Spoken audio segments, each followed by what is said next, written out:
deals with a controversial subject. The theories expressed are not the only possible interpretation. The viewer is invited to make a judgment based on all available information. Tonight on Sightings, a grisly murder leaves a parapsychologist dead. When they discovered the body, there were no clues. But from beyond the grave, he helped authorities find the killer. Then, if you think the Bermuda Triangle is the world's only deadly vortex, think again. Now, what you're dealing with is something that's transient. It happens suddenly and it's gone. We investigate the deadly force that's taken thousands in America's Great Lakes. And what psychic miracle gave this woman the incredible power to accurately predict hundreds of earthquakes? Her track record for quakes that she has reported into me has been 70 to 80%. At that point, it started to appear. They had large, dark eyes, claw-like hands. I began sensing, knowing, and feeling. I do believe in life after death. I mean, I've been there. We have not scratched the surface of what the mind can do. It's a connection with the unknown.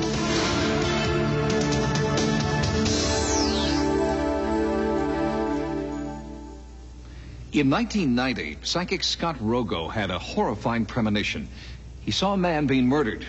The terrifying vision of death haunted his dreams, and most frightening of all was that the murder victim Scott saw was himself. Tragically, it was a premonition that came true. Scott Rogo was internationally recognized as an expert in the paranormal. He was the author of 30 parapsychology books that ranged in subjects from ghosts to premonitions. Ironically, Scott's fatal premonition about his own life would come true. On August 16th, 1990, as a peaceful San Fernando Valley, California sleeps, a grisly murder is taking place. World-renowned parapsychologist Scott Rogo is stabbed to death, his throat slashed. Somebody had come to his house, possibly in the evening, and stabbed Mr. Rogo. Tragically, Scott's accurate premonition was to be his last. When they discovered the body, there were no clues. There was the actual murder weapon found with blood, and right by the wall closest to the body, there was some fingerprints and blood. But that initial evidence did not lead to the killer's identity. Psychics felt the police needed an expert witness, testimony from the dead man himself. I conducted 2 separate investigations. One was akin to a private investigation. The other was a psychic investigation. Psychic researcher Betty Bandy asked some of the world's top psychics to try to contact Scott. And what they found would send the investigation in an important new direction. Psychic Armand Marcotte believes the murder victim told him to check the fingerprints on a glass left at the murder scene. They both had a drink to calm their nerves after the crime was committed. The darker of the men, he went to the bathroom, and he forgot to wipe his glass, and it was left there. I wrote a detailed report of the information given to me by the psychics, because a very clear picture did emerge from the psychic report. They went back to the house and did a thorough search of the bathroom. And that's where they found the glass that tied in the present killer that's been convicted and put away since then. That's how they finally came on the path of Mr. Batista. He was convicted of second-degree murder and sentenced, I believe it was 15 years to life. My private belief is that Scott has assisted me in collecting information. Is it possible that Scott Rogo is trying to conduct his own murder investigation from the grave? How else could you explain the psychic's insistence that police re-examine the fingerprints on the glass? And many believe Rogo is still trying to reach out to them because there are still many unanswered questions about the case. The most troubling, that a second murderer is still at large. Psychics won't give up until that killer is found. There's absolutely no doubt in my mind that there was a second suspect. However, at this time, we don't have any idea of who it may be. We don't know race, age. We have no other information of this person. The fingerprint and blood did not match Mr. Batista, the defendant, nor Mr. Rogo. With police at a virtual standstill, we ask psychic detective Nick Nocerino to examine the murder of Scott Rogo. You seem to be interested in Scott Rogo, and he is the person we want to tune into, and we want to find out what happened and if possible, give you as much information as we can. Nick Nocerino has been a respected psychic investigator for 47 years. He begins a typical murder investigation by visiting the last place the victim was seen alive. Every time I mention his name, I get lots of pain, sharp pain. I don't know whether he's having a heart attack or what's going on. Nick's investigation also takes him to several locations frequented by Scott in the days just before his murder. Nick believes this method of investigation will stir up the tremendous psychic energy necessary to make contact with Scott Rogo. He then brings in a team of psychics to investigate the single most important location in the case, the very house in which Scott Rogo was found stabbed to death. We hope to find out how the man died, if possible, who killed him or how many people killed him, anything connected with the killing. There's been a killing here. Each psychic surveys the house, attempting to gather psychic energy. Right around my throat is tightening up immediately, and then it's moving down into my chest area. Besides the stabbing, there was an attempt to choke him. I heard gagging. There were 3 individuals besides the man who was hurt, and blood all around. This is definitely a house that has had a lot of energy, and it still is filled with different energies. There's a lot of anger associated with that, too, and it's a frenetic kind of energy. The psychics then agree to break off into 2 separate groups, in 2 separate rooms, to form seance-like triads. And I call upon the energy of Scott Rogo to assist us in any way he can. There's 3 people involved. 2 came in one car, 1 came in another car. They got in the house. There were 2 people performing the majority of the violence. In 2 separate rooms, at almost the same time, the psychics believe they have made contact with Scott Rogo, who is now conducting his own murder investigation from beyond the grave.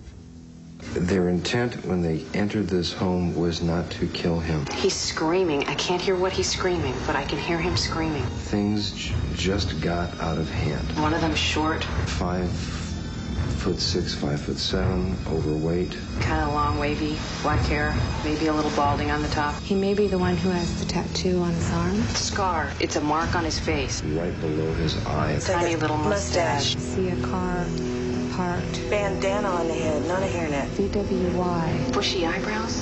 436. Romano's the last name. Jesus. Jason, James, Alexander, all those names fit the big one. They're within 100 miles of here. Oh, these are the names of the other guys. According to the psychic team, this is the killer of Scott Rogo. Both triads, independent of each other, provided the same description. The man was about 5'6", 5'7", round of face, Hispanic, tiny little mustache, black oily wavy hair with a bandana, long police record. He was the one perpetrating most of the violence. This is the man the psychics believe killed Scott Rogo. He is Hispanic, about 5'7" tall, 160 pounds in weight, and still living, they believe, in the Southern California area. The sketch and description have been handed over to police for further investigation. The product, psychics believe, of Scott Rogo's ghostly communication about the face behind the bloody handprint. His presence to me was still very strong in that house, and hoping that somebody will uncover some aspect of the crime. Police policy prohibits comment on this unsolved case, but we will follow their developments and hope to bring you an update of the Scott Rogo case in the near future. Coming up, the Bermuda Triangle has nothing on these lakes. Now, what you're dealing with is something that's transient. It happens suddenly and it's gone. We investigate the deadly force that haunts America's Great Lakes. The Bermuda Triangle may be the most famous vortex of mystery and death in the world, but it's not the only one. The Great Lakes Triangle, right here in the United States, has been almost as deadly. Hundreds of people have vanished in an area which many believe is a gateway to oblivion. There is a force that has survived from folklore to scientific fact. Bizarre anomalies that rival the Bermuda Triangle. A ship, the Edmund Fitzgerald, built to withstand the most violent weather, sinks in less than a minute. A modern jet airliner crashes into Lake Michigan in clear weather. these are only two of the thousands of shipwrecks and plane crashes that have plagued the Great Lakes since earliest recorded history. The most dangerous zone is known as the Marsburg Vortex in Lake Ontario, but disappearances routinely occur throughout a larger area known as the Great Lakes Triangle. Marine insurance records show that more than 15,000 shipwrecks, plane crashes, and other mysterious catastrophes over the past 200 years have given the Great Lakes Triangle a deadly reputation, with the highest concentration of unexplained accidents in the world. With Marysburg, what you get is exactly the same type of things. You're getting down in around the Bermuda Triangle, disappearing people, disappearing ships and that. We have found that there is at least one major link between all these crashes and disappearances. The ever-present magnetic fields which wrap the Earth appear to act differently in the Great Lakes Triangle. A compass reading on one day can be totally different the next, making critical navigational systems inoperative. We found, even using 3 separate compasses, all the readings being very much similar, that when we plotted that on a chart, we were nowhere near. One case, we were a quarter mile on shore, and yet we're 5 miles physically on the boat offshore. Peculiar magnetic forces can spell disaster for a ship or a plane that relies on exact instrument readings. Could strange magnetic forces in the Great Lakes Triangle be enough to throw ships and planes wildly off course and into fatal situations? Some believe that's exactly what caused the 729-foot Edmund Fitzgerald to sink to the bottom of Lake Superior. This state-of-the-art vessel had 2 independent radar systems thought to be infallible, but they weren't. En route to Cleveland, Ohio, disaster struck. November 10th, 1975, 5 p.m. The Edmund Fitzgerald is fully loaded with iron ore and leaves port. By 6 p.m., the ship is unexpectedly caught in the grips of a severe winter storm. Just after 7 p.m., the Edmund Fitzgerald, a highly sophisticated modern freighter, has disappeared, with all hands feared lost. The weather was harsh, but the Edmund Fitzgerald was designed to withstand storms like this. The beginning of the end occurred when not one, but both radar systems failed. With low visibility and no working navigational system, the ship was doomed. I do know that they had lost their radar, and they were depending on the Anderson, which was a ship nearby in the storm. The Anderson was doing their seeing for them. It was trying to get the fix on the Fitzgerald with radar and then radio to the Fitz and tell them where they were. 1 minute they had a blip on the radar, and the next minute the blip was gone. They were in communication with the Fitzgerald at 10 minutes after 7. At 20 minutes after 7, they had no sight of her at all. And given that 10-minute span and the fact that no distress call was ever sent by the Fitzgerald, that ship going down must have happened no more than a minute. It just dove, went down, and that was the end of it. So I understand you had him visually and on the radar, and you lost him in both respects.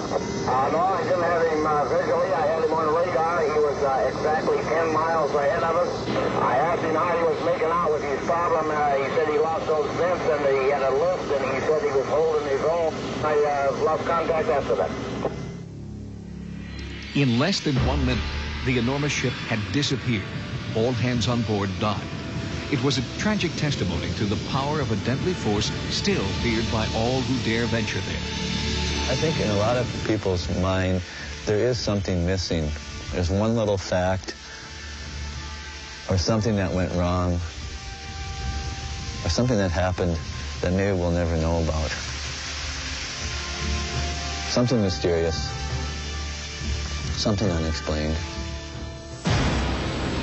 United Flight 389, inbound from New York to Chicago in 1965. Although flying in clear skies and calm weather, it would suffer the same fate as the Edmund Fitzgerald. The approach was over Lake Michigan. The last altitude that they were cleared to, in which he was supposed to have leveled off and maintained that altitude until cleared lower, was 6,000 feet. But Flight 389 did not level off at 6,000 feet. The aircraft struck the water in a descending attitude. It spread over about 1.6 miles, and it sank in about 250 feet of water. We know there was no mid-air collision. We know there was no structural failure. We know the engines were operating properly.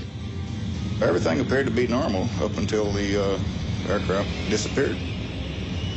Unpredictable magnetic energies that ripple through the entire 100,000 square mile area of the Great Lakes may explain what happened. Now, what you're dealing with is something that's transient. It happens suddenly and it's gone. You haven't got any actual scientific measurements. What we know is that there's actually magnetic anomalies in the area. How they could cause these mysterious disappearances, how they could cause the sinking, no one seems to know. Magnetic forces that can kill. Do they exist in the Great Lakes Triangle? Researchers continue to study the bizarre quirk of nature that has taken so many lives. In the past year alone, nearly 35 boats and planes have vanished without a trace. Coming up, what gave this woman the psychic power to accurately predict earthquakes? I just sat there and cried because I knew people were going to die.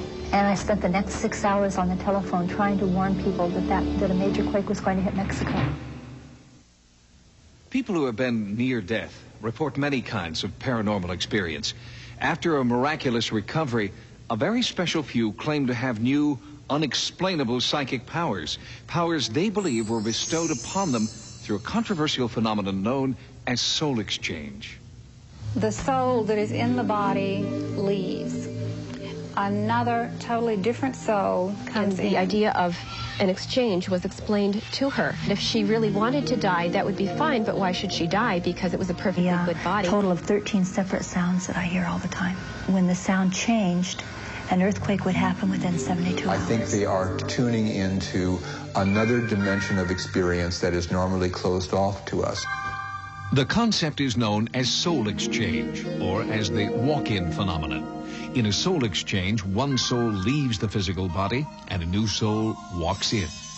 Well, a walk-in is a highly developed soul from previous lifetimes who has earned the right, if he wants to come into an adult body to complete a project that he would like to do. The walk-in or soul exchange occurs at a time of personal crisis. Individuals recount feelings of severe physical or emotional pain, even a death wish. After the transformation, they experience profound changes in their lives. I took all the pills in the bottle and drank some of the alcohol. The headache was so bad that my insides ached. All I said was, I want out. I want the pain to stop. The purpose of a soul exchange is always to have a being come into a body that is more highly evolved and is coming here for the purpose of helping the earth evolve. For a precious few, the supposed soul exchange triggers miraculous, new, and unexplainable talents. Charlotte King's experience has been remarkable. In December of '76, I overdosed on a combination of Valium and brandy. But fortunately, I guess I didn't take enough to give me a fatal overdose, but I was in a real bad state for quite a few hours. And I heard the word that the doctor had admitted me and that I would have to stay there. And I was in kind of a drugged sleep, very drugged sleep. And a few hours later, I all of a sudden became real full of energy, just a burst of energy. Charlotte believes she left the hospital literally a new person, one with an uncanny talent to predict violent seismic activity around the world. She began to hear sounds no one else could hear and had nearly unbearable pains throughout her body. In the way that I predict the earthquakes, the way that I forecast the earthquakes, is through the sound, and the combination of sound and pain tells me where the earthquake will take place. But her newfound talent was emotionally painful. In 1985, she sensed a quake in Mexico City, but no one would listen. I was working at a computer company in Sacramento in 1985 in September, and I began having headaches. And I went to my boss, Paul, and I said, Paul, I've got to go home. He said, why? I said, there's going to be a major earthquake. And he said, where? And I said, Mexico. And he said, there better be. And I went home. And I spent the next 6 hours on the telephone trying to warn people that a major quake was going to hit Mexico. Nobody was interested. Nobody cared. And I just sat there and cried because I knew people were going to die, and there was nothing I could do about it. As the sounds and pain persisted, Charlotte got in touch with Christopher Dodge at the Library of Congress. He began tracking her predictions as part of Project Migraine. It was absolutely understood from the very beginning that Charlotte must call me up before the earthquake, and that it must be recorded and it must be witnessed. And of course, I felt sure that those restrictions would thoroughly discourage her from undertaking to do something like that. And in fact, I was hoping that it would, but it didn't. And in rapid sequence, she proceeded to predict major events. I called Chris on the phone and said, Chris, all hell's going to break loose. I said, Mount St. Helens is going to have a major change within 72 hours. And he picked up the phone and called the Volcano Center, and they said, absolutely not, there's no activity. And the next day, Mount St. Helens went on eruption alert. And it blew a few days later in April. Over time, I would say that her track record for quakes that she has reported into me has been between 7 and 8 on a scale of 10, or in other words, 70 or 80%. And in some cases, with Mount St. Helens, I'd say that she has been 100% accurate. Charlotte predicted the recent earthquakes in Southern California and now believes the big one is coming. I think there's a real possibility that there's going to be a lot more activity down there.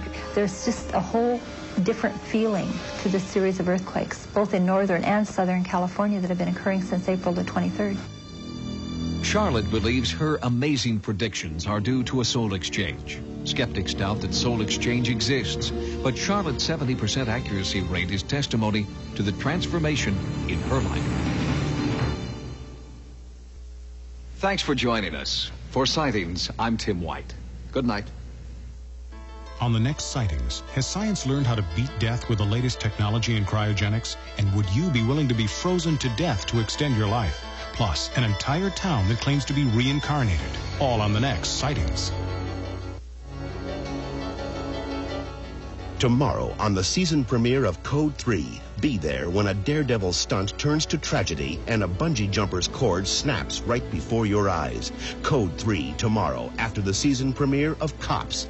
And Sunday, get ready for TV history in the making as Rock returns live with no retakes, no second chances, and no telling what will happen. See the season premiere of Rock live Sunday after the classic first episode of In Living Color. Now, stay tuned for an all-new Rachel Gunn.